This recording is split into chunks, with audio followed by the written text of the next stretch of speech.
Yeah, we about to go in, on the go in. We about to go in, on the go in. We about to go in, on the go in. Ladies and gentlemen, Here we go.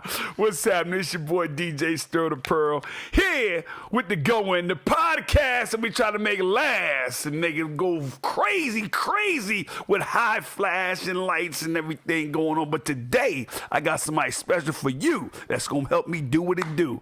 My man, his name is Robert Roebuck. That's his name, Robert Roebuck, okay? Knoxville legend, Golden Gloves winner. Should have won, or had an opportunity to fight Sugar Ray Leonard in middleweight, right? It was a middleweight? Welterweight. Mm-hmm. But yeah, and then, you know, he was so worried about locking and popping. Woo! So notice I'm letting him tell the story behind that. You might know him as DJ Double R, who gets on the 1 and 2 and make it do what it do. Rock parties from high school to the Malibu. We gonna get all the way into that. You know, author on his second book right now. A lot of things happening. Knoxville, world, USA, Alaska, and Australia. Make some noise. www. For my man who always rocks, Robert Roebuck. What's up, Buckshot? This is the first time he's ever called me Robert Roebuck. Or Robert, period.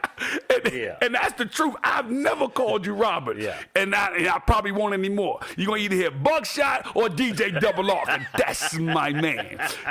We got people tuning in, locking in with us right now on Instagram, Twitch. Got people locking on Facebook. Share this live. Share this live. Absolutely. Share it right now. If you're on your Facebook, share, let the world know. We about to go all the way in. We got some stories to tell, and I know you want to hear them. What's up, babe? What's going on? I see Zach. I got the DJs here. Austin, what's up? Abigail, what's cracking? We on Instagram. We on Twitch. We on Facebook. I mean, we all over the place right now, but we www. Man. We www. I missed the W, did I? Man, my ADHD be kicking in, dog. And we're going to talk about a lot today. So, Buck, just tell me more about what you're doing right now, man. Professional career. I know you've been at the hospital for a long time. Man, I've been at the hospital since 1985. Ooh. Started working in Patricia Neal in 1988. Brother, you've been caring for people either through health or through their feet, you know, making a move, brother. Man. You're doing your thing, man. I absolutely love it, man. It's a great company. Many years with Covenant Health, and then we recently switched over to Encompass Health, which is another awesome company, man. Work with great people, man. Great, diverse company. Awesome. So big things going on at Patricia Neal. Man, awesome, man. Tell me more about this boxing career. Remember, I first met you. I was in college. You in Cap Rowan's gym, and I just walked over there for the summer, and you was doing your thing, man. Right, left, right, bob and weave, man. It was a long time ago. Hey, man, look, we here to talk about it, though. Absolutely. It's a blessing right there, man. Just tell me more about that boxing situation. I did that, man, for many years. I started when I was 10 years old. Okay. The guy that ended up being my trainer, Judge Hill, who's still doing it to this day, the best ever. I used to go knock on his door about 6 o'clock in the morning. He had a heavy bag in his basement. I just like to hit it. I didn't know what I was doing or anything, so every day I'm knocking on that door. Hey, can I hit that bag? You know, he wiping crust out his eyes and stuff. Go ahead, you know. And one day I came over, he said, "Nah, I'm taking you to the gym." Wow. And that started it, man. So, you know, fell in love with the sport, man. I had 106 amateur fights and 5 professional fights. So you made it up to the pro ranks, man. Yes. And, you know, from what I hear, the folklore is you was on your way to go to the TOP, brother, and then you got injured. Yeah, got rear-ended by a drunk driver. Wow. Yeah. From a man who don't drink. Exactly. You get rear-ended by a drunk driver. That was a whole story in itself, you know. I had just had my 5th fight, and myself and my ex-wife and her best friend and her boyfriend, Shannon Glasgow, Sherry Glasgow, we had went to Red Lobster. And when we were leaving, we were at the light, 2 cars in front of us, and a car come down the hill behind us and didn't stop. Boom. And tore my shoulder up.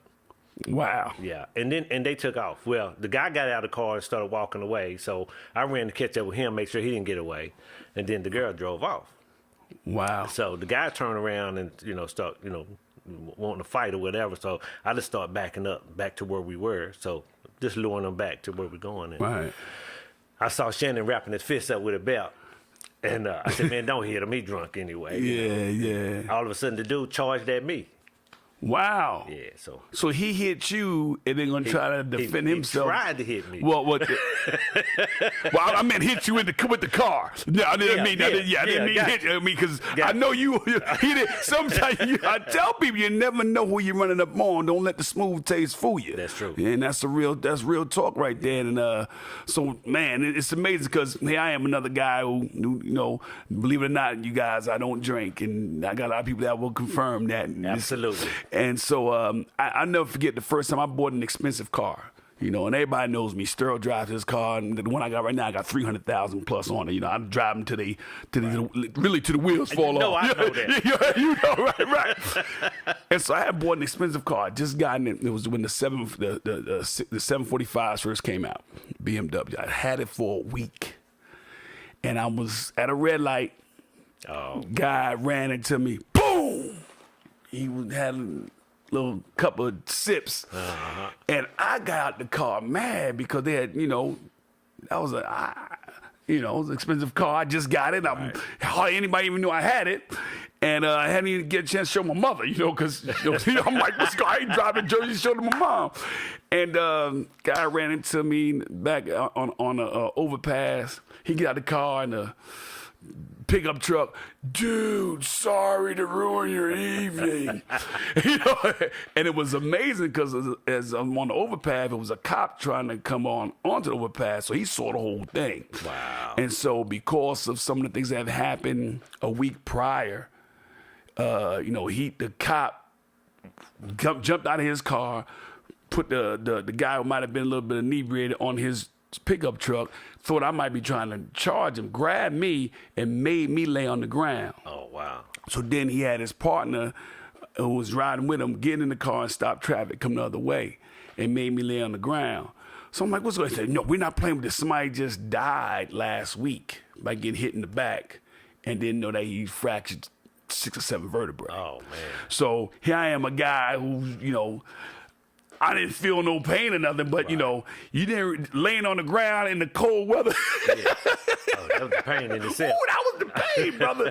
So, and then I had my old car. Everybody know the Soup Dupe. Same situation. Everybody know the Soup Dupe, my first car I ever had. And that thing was approaching 400,000 miles when this happened. And same thing, rear-ended by a guy who may have had one or two minutes to drink. And that's why whenever I end any event that I do, you know, in my radio shows, you hear me say, you must stay alive and don't drink and drive. Yeah, you know absolutely. what I'm saying? I heard that for 10 years.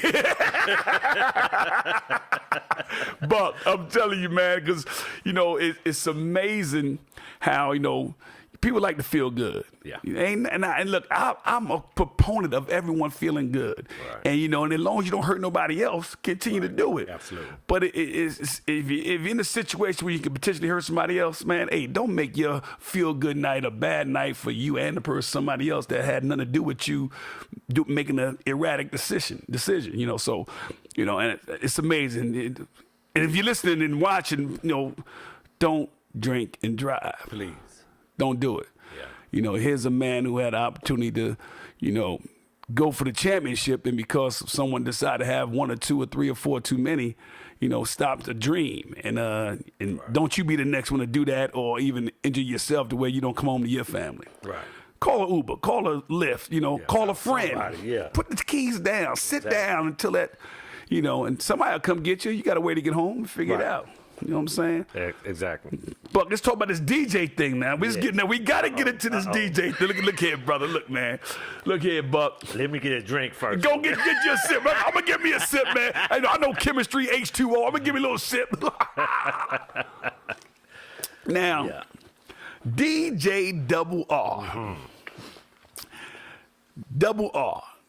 High school. Yes. Clubs, weddings, concerts. Let's talk about that, man. How did you get into DJing? By accident. So, me and a buddy of mine, Gary Middlebrook, we're deep into the music thing. And there was this young lady who wanted to have a party. And she asked us if we would play the music at her party. Okay. So we got all our music together. Didn't know what we were doing, but we got our music together. And at the last minute, she called us and said she canceled. So we was like, well, let's just call about 12 people and let's just have a party. Why not? So we did that. So we did the party in the basement at my mom's house. And 300 people showed up.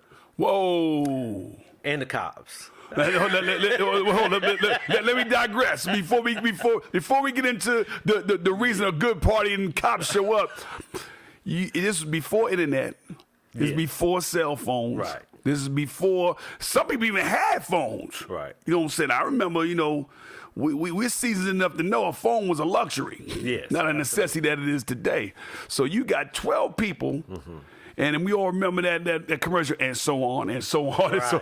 and then it all multiplied to 300? Yeah. It's 300. So, we're in there playing music, and they're going crazy, right? So I'm like, yeah, we can control people with music. You know what I'm saying? I like this, So that was the start of it. Mm-hmm. Of course, the cops came and shut us down because they were parking all up in people's yards and stuff. Yeah, you know how you're just doing stuff that you feel right about, but it's wrong. Right. Yeah. Exactly. But that's what started it, man. Wow. And what year was that? That was 81. 1981. Mm-hmm. Wow. Yes. It's amazing you say 1981 because, in 1981, I thought I was a seasoned DJ, I'm 12 years old, yeah. and I had the opportunity to DJ with my cousin Eddie Boy, who started me DJing, and ever since he let me get under the wheels of steel at his house, man, I've been can't stop. Man, look here, brother. I played Special Lady for my then great grandmother, Grandma Williams. And I learned how I can, the emotion that you feel when you can actually control people to a positive mood for music. Absolutely. Man, look, like it. Hey, man, I tell people that's a feeling that if money could buy, shoot, somebody the stock would go through the roof. Right. Real talk. Yeah. But keep going, man. Tell me more. What's going on? Talk to me. Okay. So anyway, I started. We started getting to play music at the end of football games at Austin East. Okay, so Austin East is a high school in Knoxville, Tennessee, yes. Magnet High School. Okay. So Coach Anderson, he would let us have the kitchen, and we got to keep the door. What? Can you believe that? No. We got to keep the door, right? Wow. Yeah, that's a big deal, right there. It would be packed. So we did that. We did that after every football game. So then we branched out. We rented out. One of the local. Little halls, event, little event places, yeah. And we would charge $1, and it would be jam packed, and that's kind of how I got started. And eventually, I started doing wedding receptions, and so on and so on, and then ended up at the Malibu because of you. Because of me. Yeah, it was a night. It was a football. They had something to do with football. Probably one of Leroy Thompson's events. Yes, exactly. Okay. And you weren't able to do it. Okay. So I'm at home, sleep. It's like 1 a.m. And I get a call to say, hey, can you come and, do this party? The DJ wasn't able to come. So I was like, man, I don't have the equipment. I'm trying to make an excuse. Nah, they got the equipment. You just show up with your little mixer and you're good to go. So I went and did it. And Anthony Kimbrough, who's the manager at the Gravel Pit. We'll get into that. Yeah. So I did the party, and he asked me to come back the next morning to talk to him. So I did, and he asked me if I would be the house DJ. Wow. And he said, now I can't pay you much, but I promise as we grow, you'll grow. So I said, okay, that's fair. So I did it for hardly nothing. Yeah. And he was true to his word. As we grew, Right. But we really grew when you came. so they came to me one night and said, hey, we think about bringing the Sterl in. Are you cool with that? I was like, oh, heck yeah. Let's do it. So, man, God, the rest is history, brother. We shout some of these people out because everybody that's tuned in right now, you better share this live to all your friends. We're about to get into these Malibu stores. Big Leaf, walk like Leafs in the building. Todd, I see you. Columbus, Ohio, checking in. Brandon, I see you. All love. Hi, what's up, Venus? Shella retreating. Hey. Salute, baby. Served a lot of years in the military, and she just retired. Oh, wow. Yeah. Right. Salute, baby. Salute. Yeah, so we got some people on Instagram. Tennessee's in the building. Yeah, Hudson, I see you. DJ KGH, that's my dog. Yeah. Felice, I see you. AD. Well, we're going to talk about this Malibu. Now, first of all, I'm going to say this. Yeah. When I was able to come to the Malibu, I knew you had started something special there, and when I talked to Gravel Pit and Bobby about coming on as a DJ with you, I said, look, I'm not here to outshine the work that's already there. I'm just trying here to make the work better. And I said that directly to him. Yeah. I said, so if I'm taking something away from what you already got established, I'm in the good business versus trying to make money. So let's make sure the Malibu goes on if I'm taking away from what you guys already started. Right. And so he asked me about you. I said, well, Double R, Buck, let's ride. You know what I'm saying? Let's ride. Right. And man, it was a ride, what? boy, it was a ride, baby. For those of y'all that do not know, Club Malibu 7 was a club in Knoxville, Tennessee, and I came on, that was 2001? Yeah, you guys have been on almost right. about 5 or 6 months before I got there. Mm-hmm. And we rocked till 2011 like no other before. Absolutely. I mean, artists will come. Let's go through the artists that's been there. Oh, my Lil God. Wayne, BG, Lil Juvenile, Lil Jon, David Banner. that first Young Jeezy show. Yes. Oh, my goodness. David Banner, Yes. Lil Scrappy. Trina, Kaya. Don't trust nothing. That's a long story, y'all. But that album is still probably one of the Malibu rockers forever, right there. I mean, Jadakiss has been there. Right. Oh my goodness. It just go on and on. Not to mention celebrities that would just show up. Whoa. To this day, I have a relationship with Fab Five Freddy because he just walked up in the joint. Exactly. Just walked up in and we still keep in touch a little bit right now. He walked when up Mike Epps showed up. Mike Epps just walked in and then nobody knew it was Mike Epps because he in the middle of the floor just riding. You know what I'm saying? And I was after a comedy show and the Malibu. I mean, if you ever had and I don't think it'd ever be duplicated.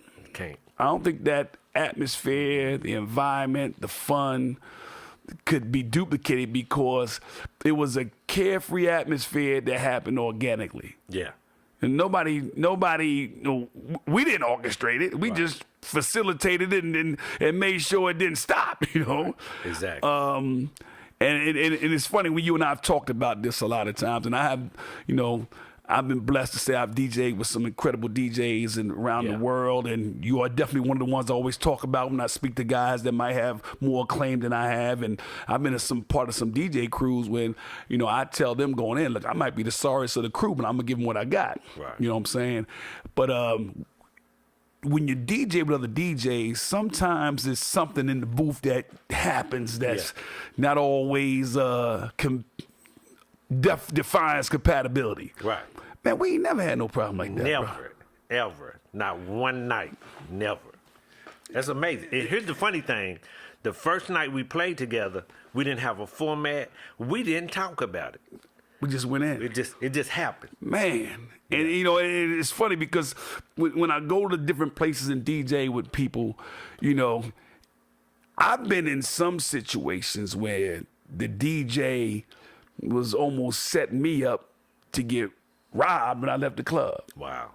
And I'm on the other side of the country and I had a couple of friends in that city that looked out for me and showed up and let them know I wasn't alone. Right. But they let me know what was about to happen. Wow. And then, in the other DJ booths I witnessed when, fortunately, having the experience working with somebody like Golden, like yourself, I know how to diffuse things. And I've seen things where DJs, I want to play that record. Well, you could still play the record, just make it sound different when you do your thing. I mean, the people just want to ride, Exactly. And, we ain't never, I tell people, I DJ with that man in the booth twice a week for 10 years. And we didn't think about it till it was over. Right. Exactly. People still asking me, so, what do you think made that work? So the title of the book that we're going to do, Yeah. One Groove. One Groove, right? Coming to you shortly, DJ Double R, DJ Stir the Pearl. You're going to it's about to drop. So, neither one of us drank. We didn't mess with the women, True. right? It was business. And it was right? fun. And it was fun. It was fun. Absolutely. And, I remember you telling me, Stir, look, man, I'm married. I'm a happily married man. You ain't married. What you doing, man? I said, look, I bro. remember that. And what did I tell you? What did I tell you, Buck? I don't want no drama when I come to work. You showed me an example of somebody. It was a girl going off on a guy. And you was like, see that right there? See that right there? And you wanted me to holler at her. Buck, when it come to work, and everybody see what I do. Everybody see what we do. I'm having probably just as much fun as people coming to the party. Exactly. If not more. And I don't want nothing to impede that. Right. It's fun work, but I enjoyed it. I don't want nothing to mess that up, man. And, I think the best thing was we kept a lot of people off the streets on the weekend. Yeah, man. Because it was packed. And we were doing 800 was a slow night. Yeah, exactly. And and the fun and some songs that were dropping there, man. The first time, it was when you got worldwide DJs like DJ Scream coming to the right. and he would say, yeah. Look, man, Stir, Double R don't no place rock like this. Yeah. I mean, you got artists that Young Buck came through. Man, Malibu didn't. It was internet wasn't popping like it is now. Right. But I've seen some quotes from artists that have come to the Malibu. I went to Knoxville, Tennessee. Man, the Malibu popping. Right. It's real up in there. And shoot, man, the amount of energy that came through there, the fun we had with the people that showed up. Buck. I'm telling you, boy, I like, man, Lil Jon. He always stayed after everybody was gone and just hung out. He sure did, yeah. Always so real love right there. And Jeezy did the same thing, man. We was Jeezy's first show, as I remember, outside of Boys in the Hood, the group he started with. Yeah. If anybody in there, drop some Malibu stories inside the comments. Oh, please. Oh, drop some Malibu comments inside the comments, because It's some stuff that happened. But we got to talk about this. Right? Go. Okay, we got to talk about this. So one night we had Murphy Lee coming, right? The concert. Uh-huh. And tour bus was pulling up. We go outside to greet them, And we're walking back inside the building. As we're walking back inside, someone down the street started shooting. And a bullet hit the wall inches in front of Stirrell's face. It hit the bricks and bounced off in between us. You can hear the wind. Hear the whistle. Man, that was inches from a headshot. Yeah. You know what I'm saying? But that night kind of shook us a little bit. And that night, again, had nothing to do with the club. Right, absolutely. It just a straight bullet hitting the road and then hitting the brick in front of the club. And, again, I tell people, life is short, and that was a moment when I realized that, again, not only trying to please my mother, but I had to realize that, I'm here to make people happy and help people live life to the fullest. And I had to live life to the fullest because, that brick is still cracked. Well, it was there when it was still cracked in front of the club. and I'm The Nick and the Brick. the Nick. That's what I call it. Man, boy, I tell you, Yeah, that was serious, man. that was a moment in time because one moment I know I think I silently prayed for almost an hour. Yeah, you know, and I remember I said, man, I got this one. Yeah, I'm yeah. gonna take this one for the team. Just chill, yeah, it's inches away. They know. I know a couple of friends that've been around some things, and they said, "Once you hear the whistle, Yeah. That's a scary sound, ain't it? hey, hey." Yeah, that's a And scary I sound. try to always explain to these young ones, especially, and I don't judge nobody on what you do, how you do, and you know, but ain't gunplay. Ain't no joke, man. Gunplay? I lost a nephew, Yeah, a man. year ago. Same thing. Someone, shooting across the road, and he, security guard, taking care of people at a nightclub, and got hit, gone just like that. And Adrian Roebuck. Shout out to Adrian. condolences, man. And Yeah. and we know where he is. We just gotta make sure we live our life to get there. Yeah. But it's no coming back from that. I tell cats, I had a lot of fights in my life, none in the ring because I'm scared to get in there. But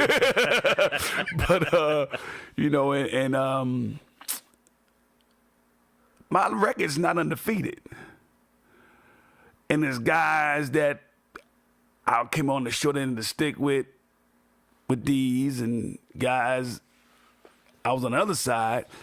But we friends now. Yeah. You know what I'm saying? But you start playing with toolies, and Right. ain't no coming back from that, man. And the unfortunate reality, a lot of cats that's playing with these toolies, they don't realize how serious the play is, and they missing the target. Right. And then you affecting a whole nother thousands of people that had nothing to do with the alleged business you think you had to bring that out Absolutely. for. Absolutely. And and at the end of the day, it's all garbage. It's all BS. You know what I'm saying? It ain't about nothing because very few things have to go to that level. Right. Very few. I mean, a minuscule, like almost like the chances of hitting the lottery has to go to that level. Mm-hmm. And so, It's yeah, funny, man. of course, I have a gym at the house, and I have some of the kids from the neighborhood to come and work out, and I always talk to them. So I had one guy that was talking about getting into fights at school, Right. and he was telling me about a fight he had. I said, who won the fight? And he said, I did. I said, what you get? He said, huh? I said, what was your prize for winning the fight? Like, what did you get, an award, a trophy or something? Like, he was like, what? No, it was a fight, man, but no trophy. I said, exactly. Nobody wins a fight. I said, did you hurt your hands? He said, yeah, my knuckle thing. Yeah. When it was over, man. did he still not like you? Yeah. But man, wow. Nobody ever That's- wins a fight, man. And it's amazing. I never heard it. I mean, I'm 100 years old. Never heard it put like that, brother. Wow. I mean, I got to comment here I'm about 103. We here to talk about it, man. We here to talk about it. Shout to Rob Mooney. Yeah, you can't use the word play when it comes to guns. Ain't no playing there. You right about that, brother. Amen. Shoot. And think about Club Malibu 7. I mean, you got thousands of people there every night, partying like rock stars.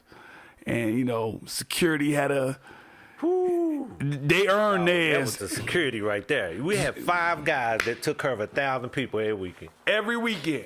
And the reason they were able to do that because of the respect they had from Yeah. the clients and the customers.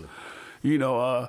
We had bartenders that probably was the baddest fleet of bartenders. I'm talking about our bartenders. They come in there looking better than good, and they made friends with everybody, and they got awarded for their services. That's for sure. Because it's amazing how that's when you got a good club. I've said that since then. A good club, the mark of a good club And when the DJ is doing his work, when security is doing their work, when the owners are making sure things are able to open up every week, I've said this since then, is when the bartenders make a whole lot of money in tips. Yeah.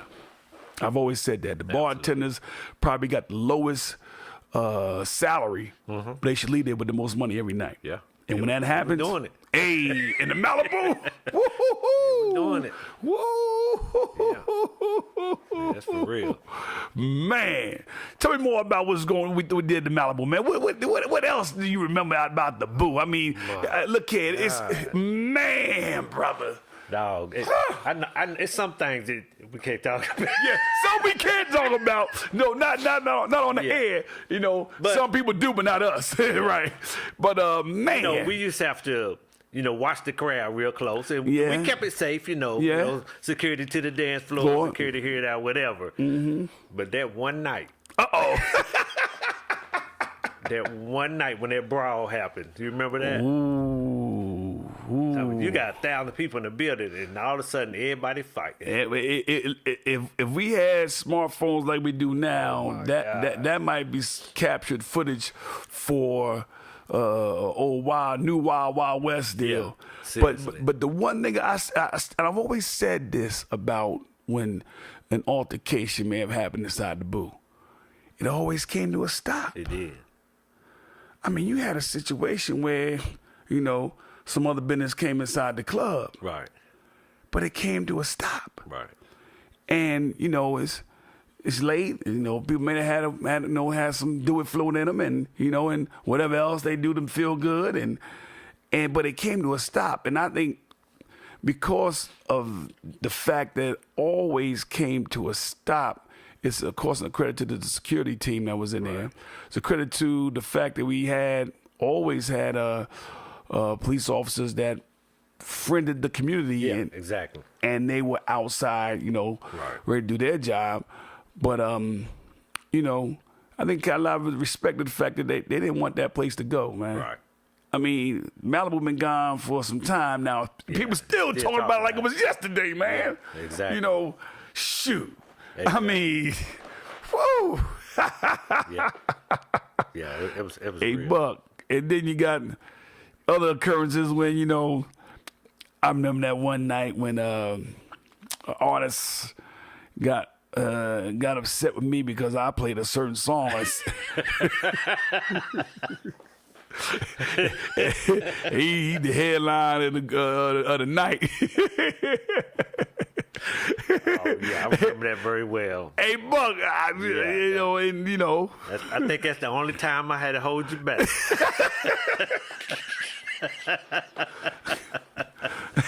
Yeah. not me, Buck. I'm this old silly Sterl, man. I had to hold you back that night. Yeah. Well, I mean, I don't disrespect nobody, and I don't show disrespect to anyone, and I always give everybody, because I like to avoid issues and conflict, I always give everybody a pass. But this guy got pretty aggressive, and yeah, that was a mistake. He didn't mean to do that.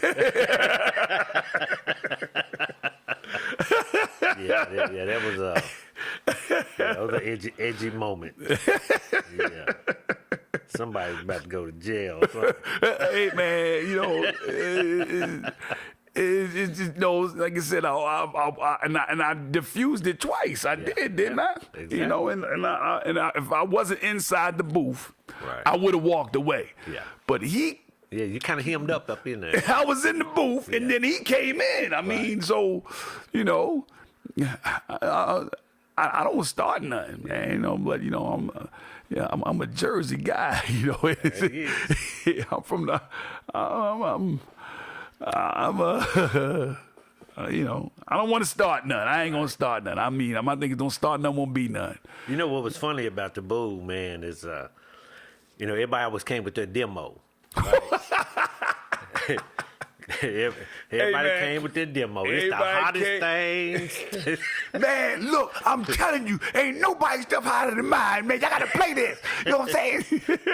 And back then, everybody had CDs, so they were bringing their CDs and everything. Exactly, man. And, All night long. and we showed a lot of love, though. But we had some people that really had some stuff though. And now, You know, Gutter Band. You know, Cheese, Blue Cheese. yeah, Blue. Oh my God, Blue Cheese. And come on, man. They had a movement for a minute. Yeah, and then, absolutely. you know, just keeping it 100, when we broke 865 up in there, Mr. Oh Mac. man, yeah, that's a whole nother thing.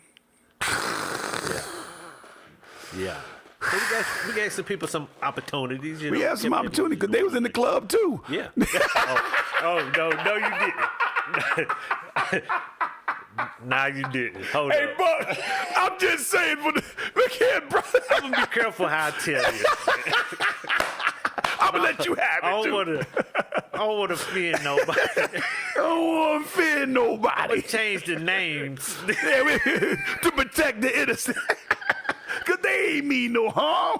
Be no harm. Nah, dog. So it was a little rap group. Local. Local rap group. These three guys, and they were a little different. A little different. Yeah, they were kind of out of place. But they had their own niche. They did. Yeah. Right, they had something. That's something. It's just what we was used to. It wasn't Malibu-ish. Right, exactly. But they got out on the stage, and you know, they called themselves getting hype or whatever. And one guy was jumping up and down, and he was all off the beat, and he was saying, "We in the club too. We in the club too." So that's been our little thing ever since. We in the club too. I said, Buck. Buck. Hear what he's saying? And it was only in my mind, he trying to let 50 Cent know, 50 Cent, you in the club, but we in the club too. Exactly. I said, ooh. Oh my God. I mean, we've had a lot of showcases there, and what we were doing, the reason why we had a lot of local artists perform on the stage was because guys will always work hard to impress our crowd and try to open up for the national artists we'll have coming in. Right. So these guys were trying to get their lick on. Exactly. And boy, they worked. They did work, bro. They did where they worked, bro. They left the stage sweating.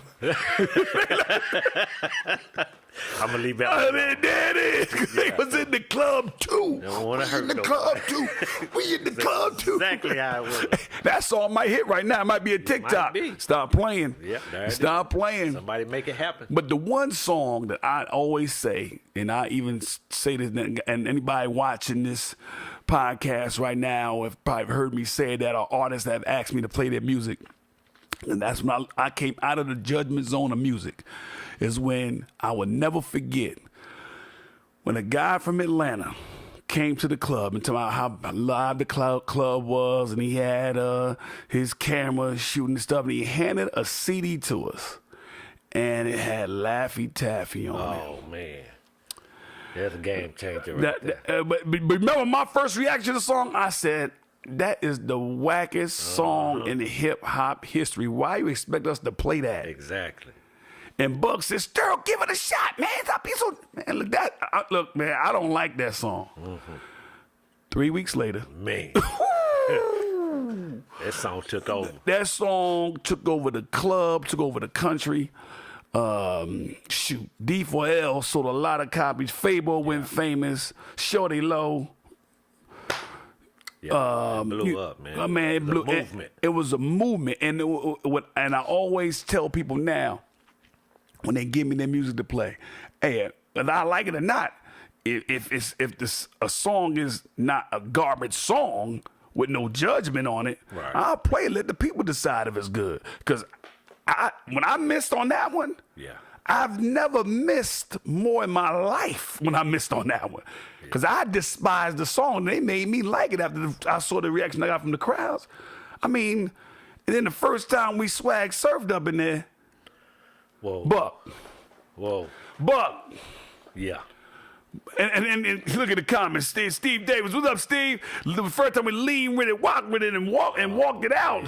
Are you kidding me? Yeah. The floors would move. The walls would go side to side, man. I have that on video. Ooh.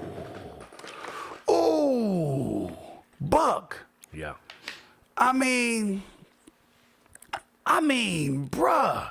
That was crazy, wasn't it? Oh. That place would just literally go crazy. And it would go crazy and what attracted me more to the moment than the people dancing, Right. doing what they did, how they did what they did, was the energy, the positive energy that them songs got cats that lived a different life outside the club feeling. Yeah, exactly. Buck, you think about the positive energy. I mean, brother, it was one moment. We could play that song, and we might see security go over here just to slow something down. We play that song. Right. That whole thing is done. Yeah, You know? absolutely. And, Yeah, I'm serious, man. bruh, them cats, them Seventh Heaven cats, the dancers, Yeah. it was a group called Seven Heavens, and they would come to the club and dance. Bruh, I've always said, the artists that came, y'all need to take that group Seven Heaven they with you. should've blew up. They should have went on the road. They did their Absolutely. thing. They be in front of that stage, and then Jay Looney and how he did his thing, and the Right. whole, man, cancel Christmas. Them cats was official. Yeah, they were real deal. Them cats were official, man. I'm gonna tell you what I appreciated about the Malibu, man. When we first started, we couldn't play nothing but hardcore rap. Right. Period. It was no R&B played at all, and we just slowly. Matriculated it in. Slowly. Next thing Yeah. you know, it's right in there with everything else. And, you know, I know people, you know, might feel some kind of way now, but I'm going to take it back to Malibu days. I would never forget, like I said, there was a lot of people that came to our club that lived a different way outside the club. Right. Had those people stepping in the name of love. Yeah, exactly. I never forget that. Yeah. I would never forget how loud you used to have people singing when we got the R&B in the mix when the Monica songs came Oh, on. my God. What? Yeah. And that Keisha Cole, I remember, and Right. oh my goodness, and Yeah, who that's was on the phone and with the Monica? Oh man, See, we what? couldn't play that stuff at first. Couldn't you know? play it. Yeah, They didn't even feel it. They didn't want to hear it. exactly. And then we got it in, and that Beyonce to the left. Oh, man. Forget about it. I mean, you think about how, and these, you know, in our club, if those that was never around, and I'm trying to shout out some people here on Instagram and Twitch, and I see Queasy, I see who else? I see Margot, I see L, Justin, I see you, much love. Yeah, no doubt, Rob. Shout out Sean Herman. He bought the Cash Money Boys back in the crew back in the day. Remember, he Yeah. bought the Big Timers, Baby, and Manny Fresh, and no doubt, Crazy Fun Night. Steve, we see you. But man, what's amazing about the Malibu that we got all that stuff in is I never forget, like I said, people that lived a certain way outside the club. And I'm going to try to paint a picture what the club was. When the club closed that night, and it was wintertime, when the doors opened and you were outside, you would have thought something was on fire inside there, all the smoke that came out. I still believe Club Malibu 7 started that national mandate that you can't smoke inside anywhere. So, but you know, it's love. It was love. But when we played Imagine Me by Kurt Franklin, everybody was in there singing it. Man. Yeah. Yeah. Bruh. Yeah. Bruh. You never would have thought that could have happened. You wouldn't have thought that should have happened when you were there. Right. Because, you know, our clientele was our clientele. They respected the club. They enjoyed themselves. And, you know, but they started singing that, man. Yeah. I tell people that story even today. At the Malibu, Kurt Franklin was rocking. Right. Yeah. You know, it was cats that may have been doing something else that got them some recognition in a publication that was stepping in the name of love. Right. You know what I'm saying? Yeah. Hold up. Dog. You just threw me somewhere right there. Okay. So stepping in the name of love takes you to R. Kelly. Okay. So do you remember the night that R. Kelly's manager called you and said they were coming to the club? Yes, I do. Yeah, they had been to the mall all day. At the mall all day. Yeah. Came inside the club. It was too crowded for him. Too crowded. They didn't want to come. It said, I can't believe a club like this was this crowded. He came in, walked toward the VIP area, and said it was too crowded for him. We couldn't get him in. It'd have been the man was so hot. He was so hot. He was so hot. But yeah, bro. I mean, you think about all the people that fell through there, though, Right. bro. Whew. Unbelievable, man. Woo. It was great. It was a great time, man. I mean, every weekend. Every weekend. Yeah. Free to midnight. Nobody came to midnight. Nobody came to midnight. Everybody wanted to pay. It was free to midnight. And they would ask me, man, can you get me in free? I said, yeah, just be there before midnight. Be there at 11:55. You could be in line at 11:59. We gonna stop the line and make everybody pay. I mean, that was a tribute to Darnell and the security out there. And, shoot, they had their hands full every week, man. They did, man. And them dudes worked, man. them brothers, but they kept the club alive, and Yeah. and through their work they got a lot of respect from a lot of cats that were local, and they were more stars than anybody in the clubhouse security. Yeah, I think absolutely. Oh shoot, They're some good guys, man. good guys, man. That did a service that, shoot, brother. If they wasn't that good, I don't know if it'd last as long as it did, because second to Cotton Eye Joe Yeah. and maybe Michaels. Yeah. The Malibu was the longest standing club in Knoxville history. Yeah. And they got a lot of heat from anything that would happen in that area. It always was blamed on the Malibu. Because they were trying to, haters gonna be haters. Right. And they gonna do what they gotta do, and everybody got something to say all the time. Yeah. But at the end of the day, on that block, in that parking lot where the club was, it wasn't paradise, Right. but it wasn't hell either. You know what I'm saying? Exactly. And shoot, a lot of people had a lot of fun, brother.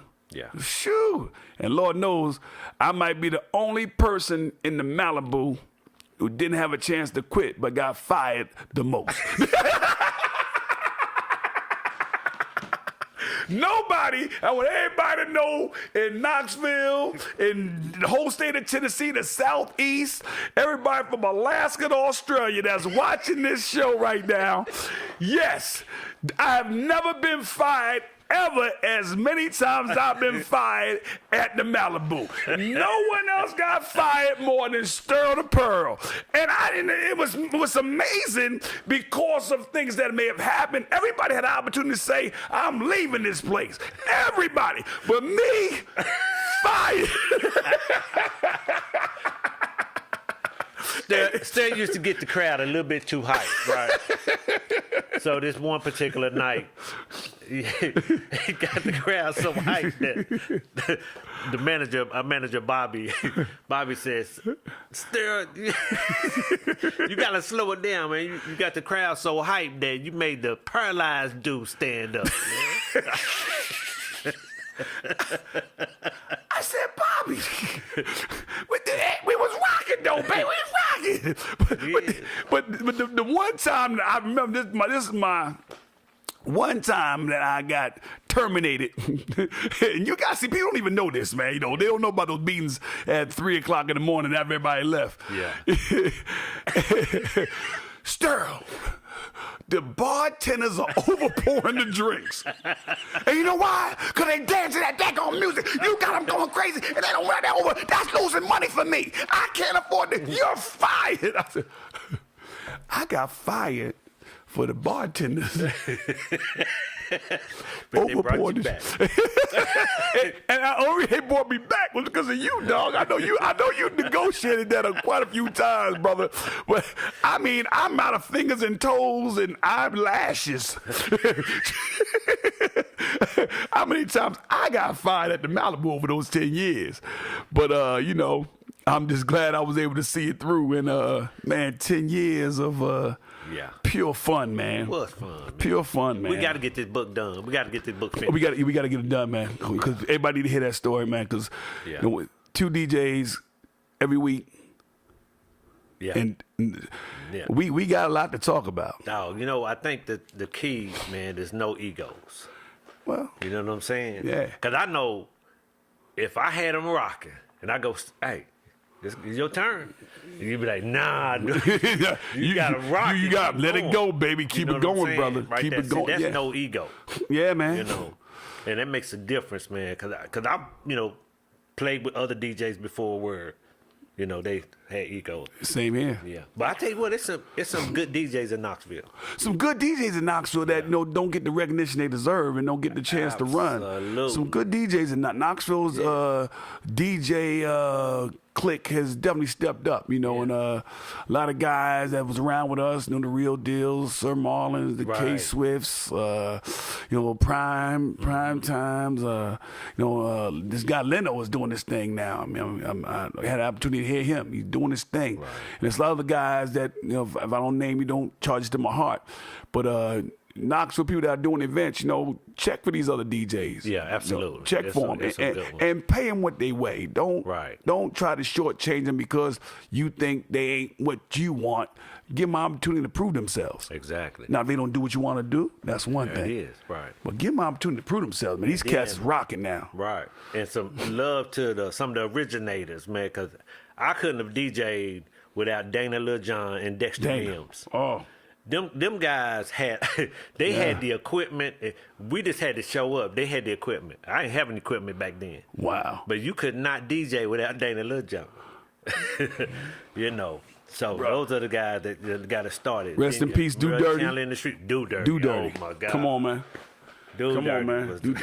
That dude was something else. Jazz, Cisco. Yeah. Oh man. Come on, man. Jazz was my boy right there. Yeah, man. It's a lot of cats that, you know, later blaze a lot of trails for, you know, a person like myself that's not from here. And you did to give me an opportunity to do what I do, you know, because I'm thankful, man. You know, I tell cats, you know. Same here. Hey, I'm just thankful, you know. And I've always known, and that's something that Roebuck and I share. You know, an event is bigger than a DJ. It's about the people there. Yes. So, you know, if you make the people move and you with somebody, hey, man, don't stop moving them. Exactly. It's all about that vibe. And you know, and we never had that issue. And never. And I watch cats that, you know, yo, it's my turn. All right, bro, you can go. No worries. I mean, do your thing. And then, you know, we never did that. Never. Hey, man, I got to tell this story, man. Uh-oh. I got to tell this story about the first time that I saw you calm. My man, and hold up now. Let's let everybody know we got Quandre, we got Ray. I see you, Ray John. I see you. Nay, I see you. Queasy, I see you. Go, Big W here. Ooh. So this dude is pure energy, y'all. I'm talking about if you can bottle this stuff up, oh my God, this pure energy, nonstop, perpetual, right? So he came to the house one day, and I said, man, look, let me holler at you. Because, you know, he's a financial advisor, right? This is his real job, right? So People don't know that. People don't know that. Right. So I said, Stir, I got to get my credit score to dip like crazy. I got to get my credit score up. He went, all right, sit down. Yeah, all right, now this is what you do. I said, hold up. Who the hell are you, man? He got quiet, man, baritone, you know, this, and laid it out there. Hey, but I took his advice. My credit score zoomed. You know, it's been good ever since. My man. So I appreciate the advice. Hey, man. Hey, look, you know, Buck, I tell you, man, you know, and I hope no one has to. I don't want anybody to have to go through financial I had to go through. Yeah. And because of that, I learned a lot through the School of Hard Knocks. And my advice to everyone on everything, learn more by reading a book or going to a class. The School of Hard Knocks, you don't deserve to go through that.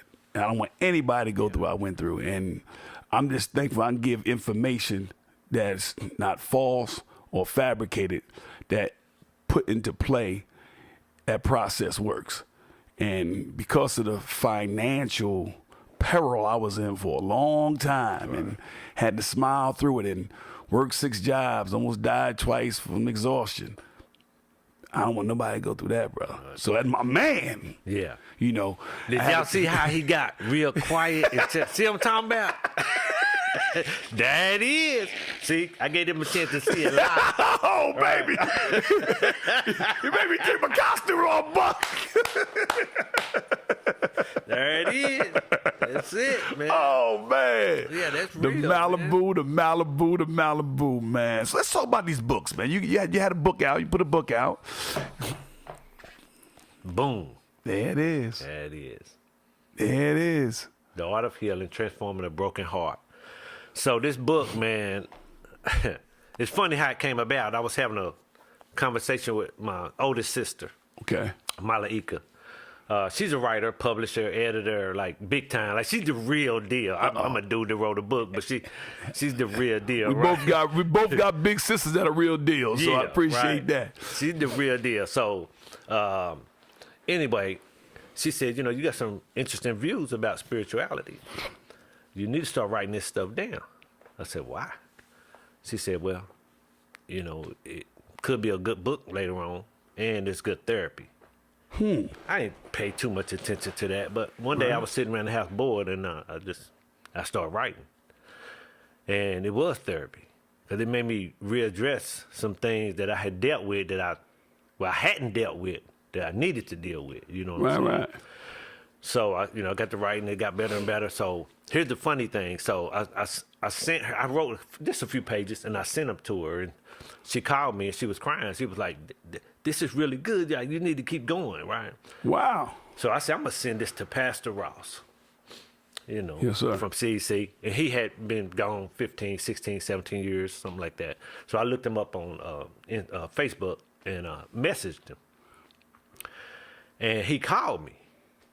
He said, man, this manuscript you wrote is really good. You need to finish it. So, he called it a manuscript. Yeah. This is some shit I wrote. Right. So, anyway, he said, yeah, you need to keep writing. He said, do you know what I do now? I said, no. He said, I edit and publish books. Wow. And he said, so if you finish this, anything like it's starting, this would be a really good book. So you need to finish it. So I finished it. Worked on it a little bit at a time here and there. One of my buddies, Beth Melisson, who I work with, we walk at lunch. Yeah. She would encourage me to do the book, put Nice. stuff in the book or whatever. So I did that, and I sent him everything. A few months go by, I hadn't heard from him. Didn't think it was no big deal. I was whatever. He probably didn't like it, whatever.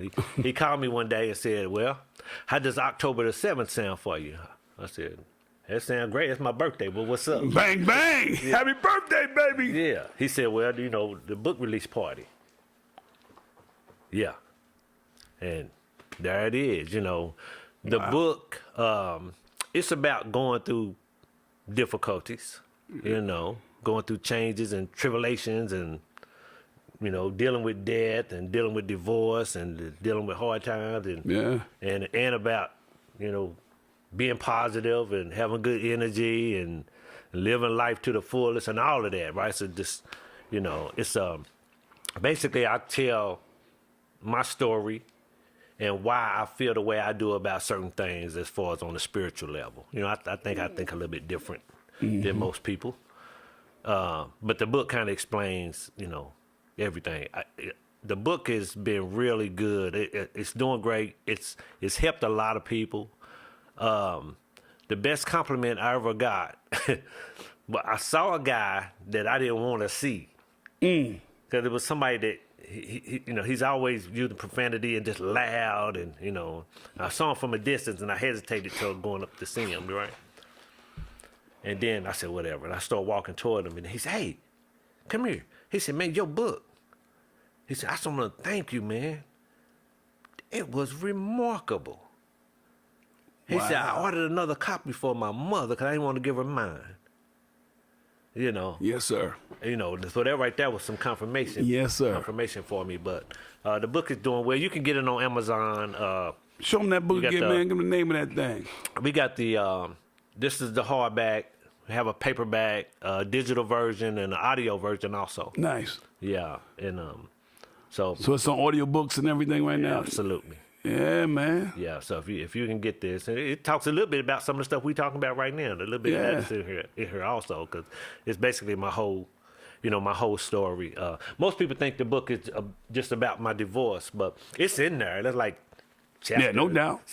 15 No or doubt, something. no doubt. You know, but but it's really about getting on with your life and not having regrets. You know, and just being positive all the time. You know, it's amazing what I got from the one you gave me was you never kept score. Yeah.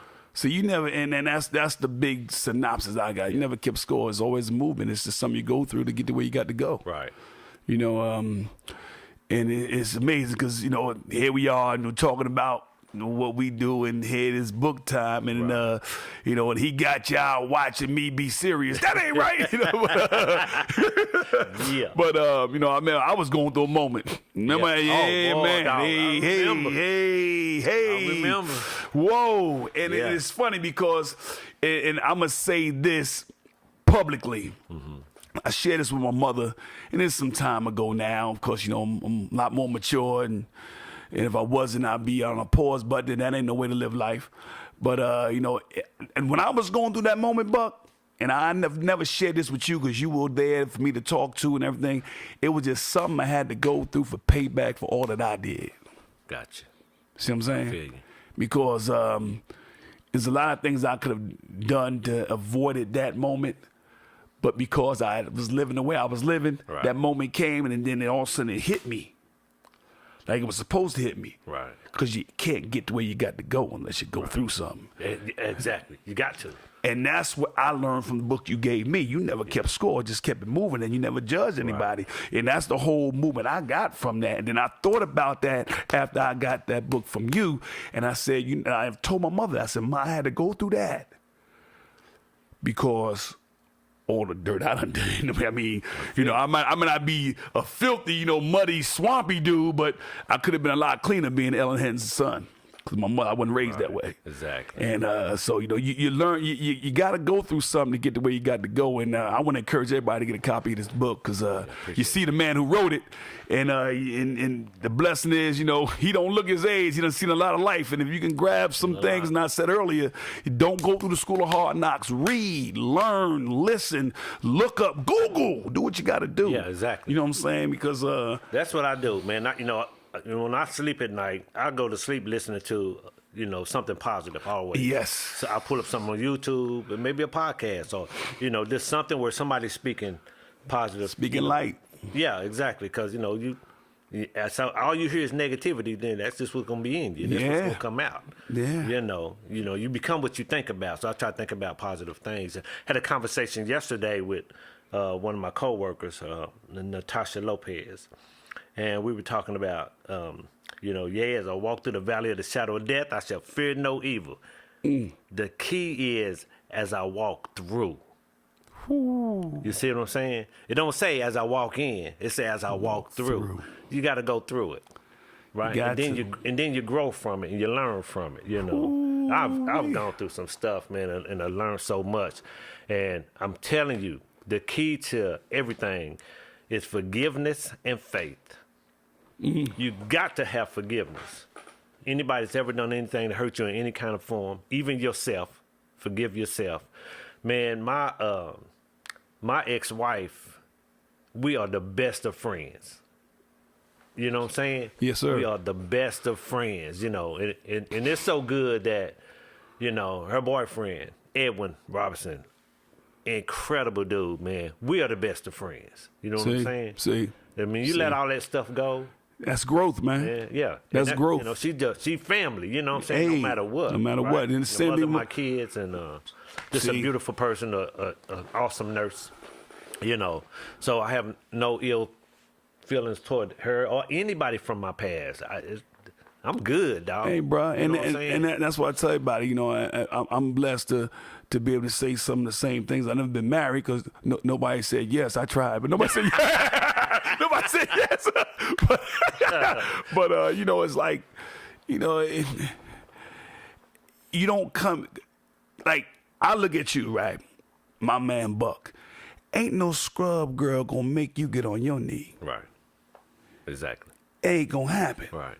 You know, and the fact that that powerful woman got you on your knee and you shared a large space of time together in the same space, if it don't work, it don't mean you both ain't impactful, powerful people. Right. Exactly. And it's gonna take that juice to uplift. Absolutely. So, you know, I'm blessed to say, you know, my baby mama is my high school sweetheart, but, you know, hey, you know, she'd been married twice and we never stopped being family. Right. That's you what's know, up. and so, like, I get it because a lot of people get caught up in this relationship throwing bowls and stuff for what? Because that one point, you had some serious feelings for that person, and you felt a serious way about that person, and just because it didn't work out together, Right. don't act like you don't feel some of those feelings about that person. Stop it, man. You know. Man, look, I'm gonna tell you this. In the heat of it, going through the divorce, in the heat of it, when we still pissed off, that woman would still feed me. You know what I'm saying? Man. Come on, man. Come on, So man. that's what's up. Come on, man. That's official. Hey, but I gotta tell this story, man, while I'm here. I try to tell this story every chance I get, because this is just about, you know, friendship. So Chris Marion. Yes. This Good dude. Good dude. I would never forget this dude as long as I live. So, you know, because we always made music for people who was doing things, right? Right on. Doing some kind of function. He needed some music made, right? He said, look, I'm going to be in a hurry. So I'm going to swing by your house and grab that tape and just take off, you know, grab that CD. I said, I'll have it ready for you. So he pulls up to my house. I didn't hear him. So he came run the doorbell. And, I got the CD, and I was like, here you go. He was like, you all right? I said, I'm good. Just going through some stuff, you know. He stepped in, shut the door, sat down on my floor and said, let's talk about it. We talked for 3 hours. Wow. Yeah. Wow. Yeah. Wow. Now, he's in a hurry. Man to man. Yeah. He's in a hurry, Yeah. you know, to go handle some business. He stopped what he was doing. But he set an example for me, you know, when it comes to helping people. Yeah, man. I help somebody in a heartbeat, you know. That's big right there, Yeah, Buck. I help somebody in a heartbeat, man. I love to help people, so I do that a lot. You know, I welcome to my house people to my house to work out. You know, I like to detail cars. So I clean up my neighbors' cars and stuff. You know, do stuff to try to do something to help somebody. Buck, But you're that a different, right you're a different meaningful. dude, though, man. You're a different dude. You know, appreciate that. you always been that way. Yeah. I've always seen you helping people. You helped me, you know. So it was a time when I couldn't get all the music on the CD burn right. I'm at your house downloading music till 1 o'clock in the morning. You know what I'm saying? Trying to get my CDs together before the Serato thing happened, and then Serato happens, and it is what it is. But you come in contact with people like that. You know, I just hope a brother like you never get taken for granted, brother, because. You good people, man. Man, I appreciate that. I'm blessed in so many ways, man. You know, I have a great job, man. I work with great people every day. Just think, man, every single day I get a chance to go help and make a difference in somebody's life, man. In that medical field, man. This, you know, people going through stuff. And this kind of be the, you know, it's one of the toughest times in their lives, you know. Yeah, man. Yeah. Might have lost a limb, you know, might have had a stroke and half your body's not working, or anything like that, man. But, you know, get to help people. But the beauty of it is getting to watch other people help people. Yeah. Because I work with some remarkable people. Hey, man. brother. People call to do things, and when they're good in their lane, man, I mean, it's a blessing. Because I always said football players are born. I always said doctors and nurses are born. You can't be made. Yeah, exactly. You know, because it takes a certain type of thing. You can pass the tests on paper, but, you know, things that come with actual application of the duty and the responsibility, you know, those things are not taught, and you can't read it in a book. You got to really love that. Yeah, man. You know, man. somebody's hurt, and you got to clean them up, man. You know, a couple of our CNAs yesterday, I was bragging on them because the way that they care for someone, you know. And I'm watching one of them that she's got somebody on the toilet, but the whole time she's petting on her back, See? I got you, you know what I'm saying? See, those are things that I hate do not get more attention in the media. Right. And this is what I wish media would do more: stop glorifying negativity and glorify more positivity. Absolutely. See what I'm saying? Yeah. I mean, I don't want to hear no more about, just keep that as information. Right. Don't glorify it with 30 minutes of the newscast. And you got an hour newscast. Right. Talk more about that young lady who's patting somebody on the back, going through a difficult time, trying to come back just to normal. Right. Exactly. And versus glorifying something that could be, a negative aspect of lifestyle and living in society. And I've always said that, and even some of the things I've been through, publicly, you could have said more about what was actually happening, and I'm gonna tell the story. I'm gonna be real brief because I know we got Bugs here working with me, showing me love, being live on the show. It's live. And I know he's got a lot of things to do. I'm just thankful we spending time with me. But I gotta tell the story because a lot of you that don't know it should know it, and those that do know it need to know other things that happened during that time in my life in 2018. So it was a time when I was on Front Street for doing something that was considered criminal. Right.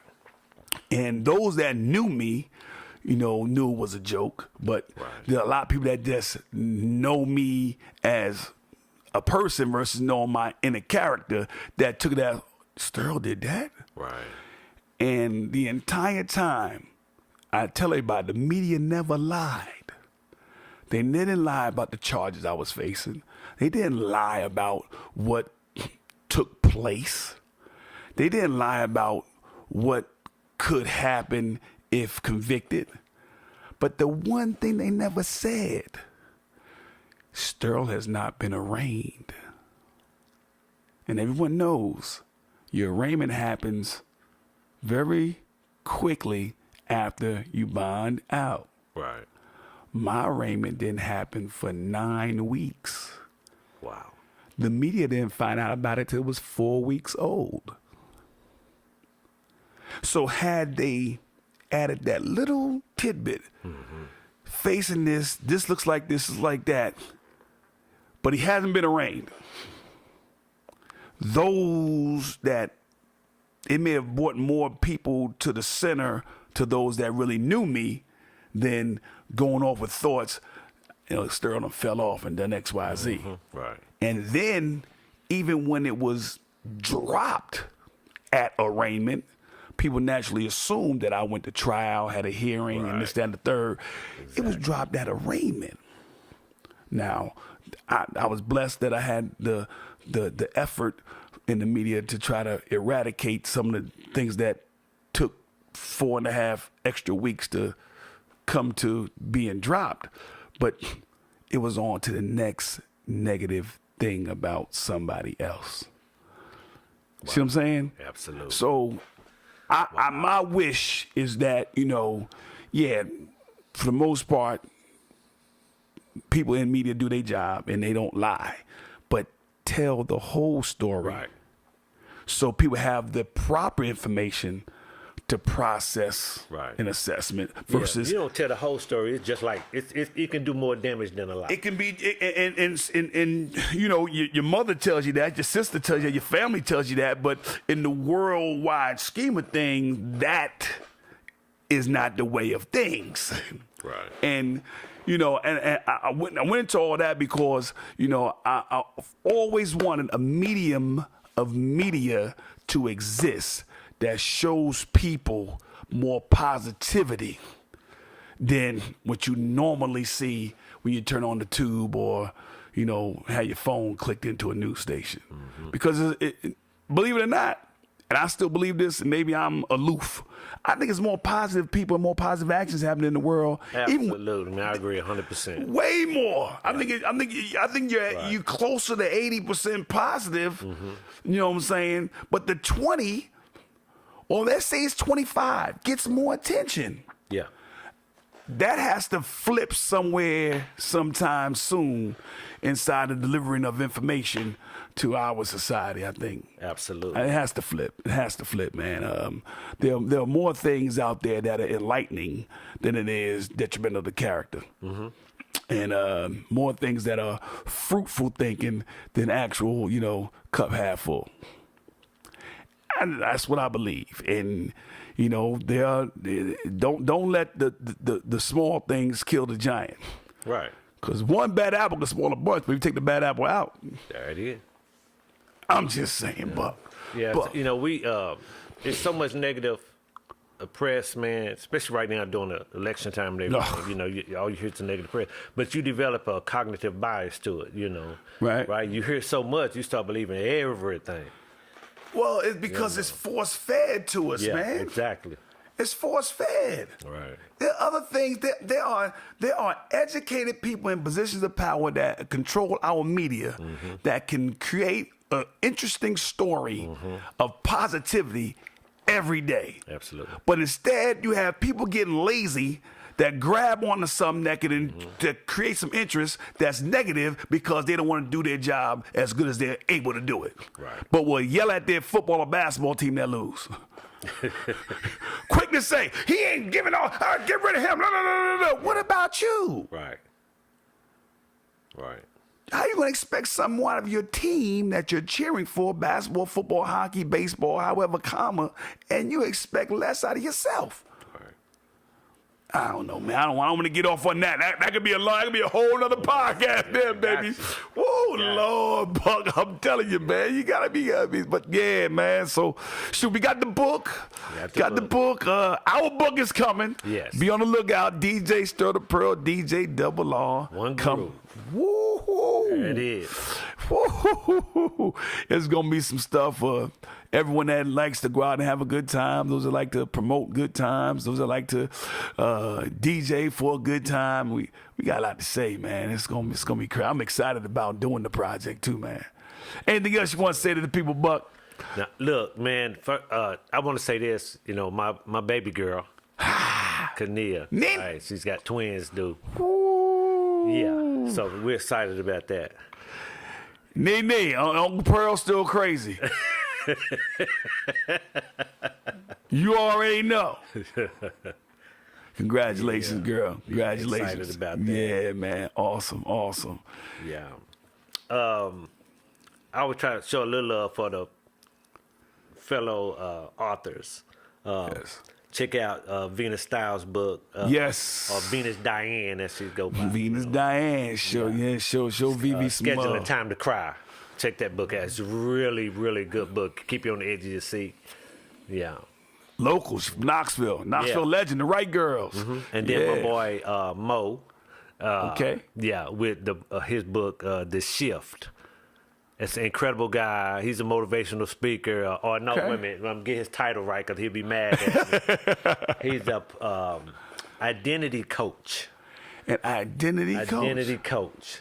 We had Mike Dorsey on for our first show, so Mike is also a coach and does some coaching with lifestyle and stuff like that also. Okay, and, that's what's up, man. So he's doing big things, man, and check out his book. All these books are on Amazon.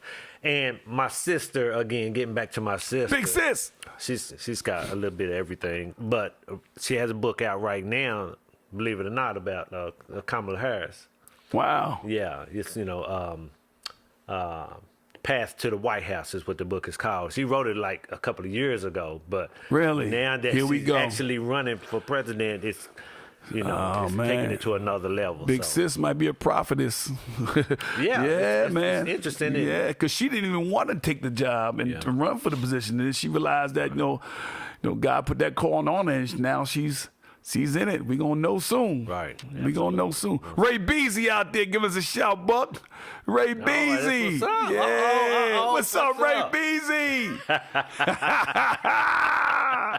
Boy, another Malibu artist right there, man. Look here. Singing. Can you woo? Ray Beasy be singing. He don't sing. He be singing. That's all right, man. Well, I hope That's a you good appreciated this trip on the Go In. We went in, and we went in with my friend, my boy, Yes, my yes, ace, yes. my main man, 50 Yes. grand, DJ Double R. So till the next time, it's your boy DJ Stow the Pearl on the Vibe Line. My party people continue to let that peace sign be your shrine. Until then, my friends, y'all get them up and y'all keep them up. 2 fingers.